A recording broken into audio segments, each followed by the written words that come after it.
बिस्मिल्लाहिर्रहमानिर्रहीम। अस्सलाम वालेकुम। आज हम बनाएंगे मज़ेदार से खटाई वाले करेले जो बहुत अच्छे बनते हैं और आसानी से बन जाते हैं। इसके लिए मैंने 1 kg करेले लिए हैं। उनको मैंने अच्छी तरह से धो के पीसेस कर लिए थे और इसके अंदर मैंने नमक लगा के आधे घंटे के लिए रख दिया था। आधे घंटे के बाद जब करेलों ने पानी छोड़ दिया तो वो पानी फेंक कर हमने इसको अच्छी तरह से फिर दोबारा से वॉश किया है। वॉश करने के बाद पानी को हमने अच्छी तरह से निकाल दिया है, निचोड़ दिया है। और देखें मैंने इसके बीज इसके साथ ही लिए हैं। बीज भी बहुत अच्छे लगते हैं, कुरकुरे से बहुत मज़ेदार लगते हैं। चलिए स्टार्ट करते हैं फिर अपनी रेसिपी। हमने 1 कप ऑयल लिया है, उसके अंदर हम ये तमाम करेले डाल के फ्राई करेंगे। आँच को हम दरमियाना रखेंगे। अभी मैंने पहले से ऑयल गरम किया हुआ था। जब थोड़े करेले डल जाएंगे इसके अंदर तो फिर हम आँच को तेज़ कर सकते हैं। आँच को थोड़ा सा मैंने तेज़ कर लिया है। अब हम इसके अंदर ऑयल के अंदर अपने करेले जो हमने कट करके रखे हुए थे इनको फ्राई करेंगे।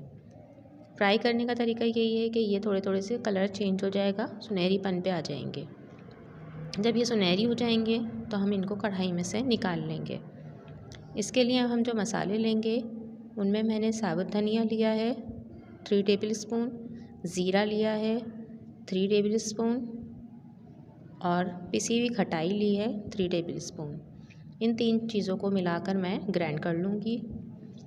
करेलों को मैंने फ्राई करके निकाल लिया था अलग। उसी ऑयल के अंदर अब मैंने लहसुन डाला है पिसा हुआ 1 चमचा। इसको हम हल्की सी आंच दिखाएंगे। उसके बाद हमने जो ग्राइंड किया है मसाला वो लाल पिसी हुई मिर्चें 1 टेबल स्पून, नमक 1 टीस्पून और हल्दी चुटकी बराबर वो डालकर हम ऑयल में भूनेंगे। तमाम मसालों को हम अच्छी तरह से भूनेंगे। फिर हम इसके अंदर करेले ऐड कर देंगे जो हमने फ्राई करके अलग कर लिए थे। तमाम करेलों को हम अच्छी तरह से मसाले में मिक्स करेंगे ताकि जो मसाला है वो करेलों के अंदर अच्छी तरह से चिपक जाए। करेलों के अंदर भी लग जाएगा और ऊपर भी। बहुत मज़ेदार आपको ये लगेंगे, आप ज़रूर ट्राई कीजिएगा इसको। दरमियानी आंच पे मैं इसमें चमचा चला रही हूँ ताकि तमाम मसाला करेलों पे अच्छी तरह से लग जाए। इसके अंदर हम आधा कप पानी ऐड करेंगे। ऐड करने के बाद पानी हम इसको अच्छी तरह से मिक्स करेंगे। मिक्स करने के बाद हम इसको 15 से 20 मिनट के लिए दरमियानी आंच पे दम पे रख देंगे ताकि हमारे करेले जो थोड़े से नरम पड़ जाएंगे। देखिए मसाला अच्छी तरह से भून गया था और पकने लगा था।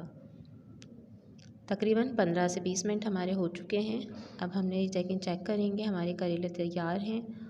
ऑयल छोड़ दिया है, पानी खुश्क हो चुका है जो हमने ऐड किया था इसके अंदर। अच्छी तरह से हमने इसको मिक्स करा। देखें पक रहा है ये ऑयल। इसमें अब आप इस टाइम पे नमक चख सकती हैं। अगर आपको कम लगे तो आप ऐड कर सकती हैं।